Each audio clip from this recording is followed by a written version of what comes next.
Hi guys, नमस्कार, welcome to my YouTube channel. Guys, म भर्खरै इन्दिरा गान्धी इन्टरनेसनल एयरपोर्ट दिल्लीमा आइपुगेको छु, जहाँदेखि म लिएको लागि रवाना हुँदैछु र अहिले म भित्र इन्ट्री हुँदैछु। त्योभन्दा पहिला मैले बोर्डिङ पास लिन्छु, त्यसको बादमा म भित्र इन्ट्री हुँदैछु। अहिले म बोर्डिङ पासको लागि चाहिँ लाइन लाग्दैछु र बोर्डिङ पास लिँदैछु। अब लिइसकेपछि म अब भित्र इन्ट्री हुन्छु र म इन्ट्री पनि भइसकेँ र भित्रको नजरियाहरू तपाईँलाई देखाउँदैछु। कति रमाइलो ठाउँ छ, दिन पनि रात पनि बस्छ, सबै एकै किसिमको के। हेर्नुहोस्, दुनियाँभरको मान्छेहरू कहाँदेखि आएछन्, आफ्नो लाइफस्टाइलमा घुमिरहेका छन्। वर्ल्डको मान्छेहरू आफ्नो ठाउँमा जान्छन्, कुनै नोकरीको लागि भने, कुनै घुम्नको लागि, कुनै खानको लागि छ भने, कुनै चाहिँ बस्नको लागि। हेर्नुहोस्, कहाँ नै घुम्ने ठाउँहरू बेसी राम्रो छ।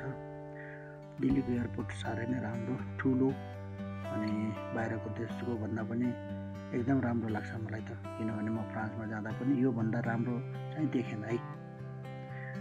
र यहाँ चाहिँ घुम्नको लागि चाहिँ दिन रात एकदम केही जस्तो लाग्दैन, दिनमा पनि रातमा पनि। हामी राति पनि यहाँ गएर वेट गर्न सक्छौँ, वेटिङ रुममा बस्न सक्छौँ।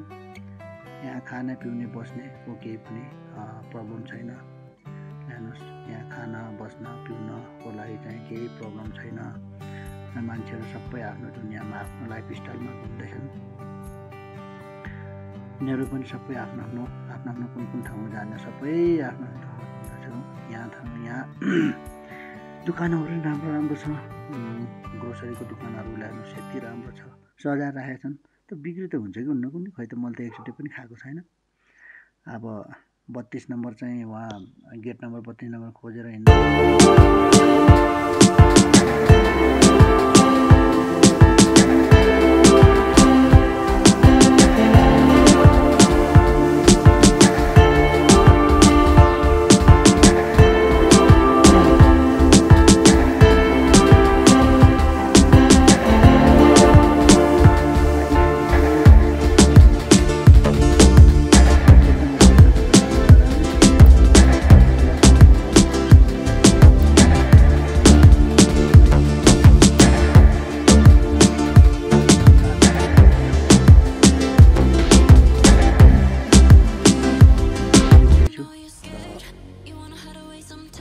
वेलकम गरिसकेँ हेल्थ गर्ने र मेरो सिट नम्बर 8 को याफ झ्यालमा परेको छ।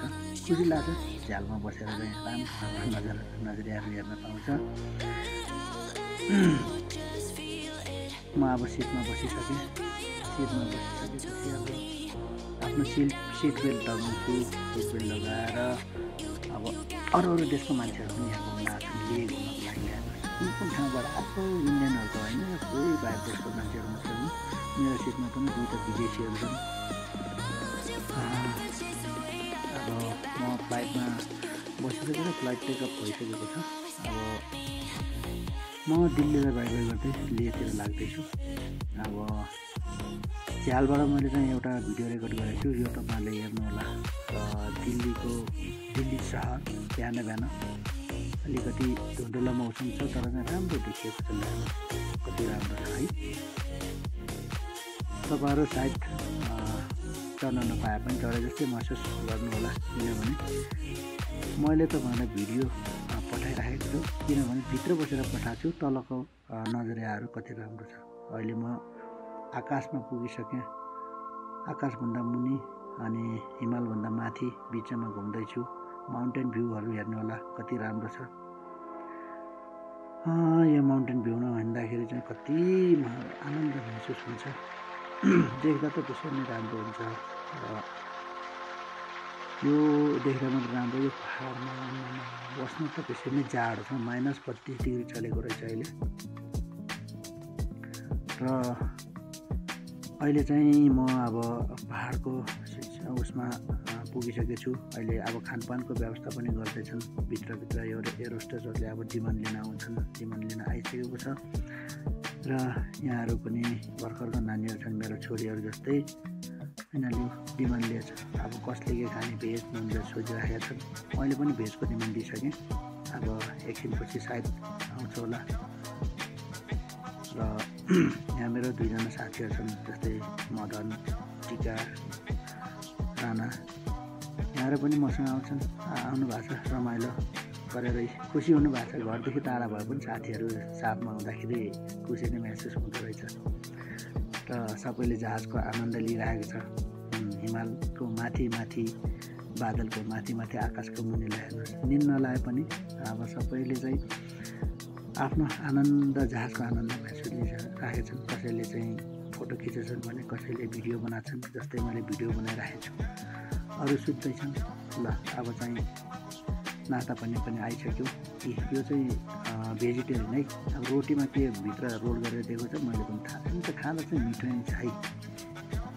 ल हेर्नुहोस्, अब पहाडको माथि, हिमालको माथि आकाशको घामको प्रकाश पर्दाखेरि पुरा चाँदी चाहिँ चम्केर तल चम्किरहेछ।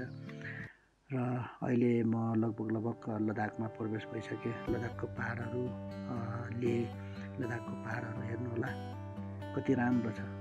र अब पहाड पनि कति छ कि अब बिस्तारै ल्यान्डिङको दौरानमा यो लेहको लद्दाखको नजिक एउटा सङ्गम नदी छ। सङ्गम नदी कति नजिकबाट देखाइरहेछ। राम्रो नजरिया लाग्छ। एकदम सुन्दर स्वच्छ पानी मन्द रूपमा बगिरहेको छ। यो नजर हेर्दाखेरि त तपाईँहरूलाई पनि घुम्न आउनु मन लागेको छ होला। तर आउनु होला एकचोटि पक्का। तर यहाँको मौसम अलिकति चाहिँ सुइटेबल हुनुपर्छ है साथीहरू। अब म बिस्तारै ल्यान्डिङको क्रममा जाँदैछ जहाज चाहिँ। म चाहिँ पुग्न लागिसकेको छु। अब बिस्तारै लिएको एयरपोर्टतिर चाहिँ ल्यान्डिङ हुँदैछ। हेर्नुहोला साथीहरू, यो ठाउँ साह्रै नै राम्रो छ। देख्दा त साह्रै राम्रो छ। र चाहिँ अब पानीको लागि चाहिँ अलिकति तपाईँहरूले प्लान्टेसन गर्दैछौँ यो ठाउँमा नगर्नु होला। किनभने यो ठाउँमा आउने बित्तिकै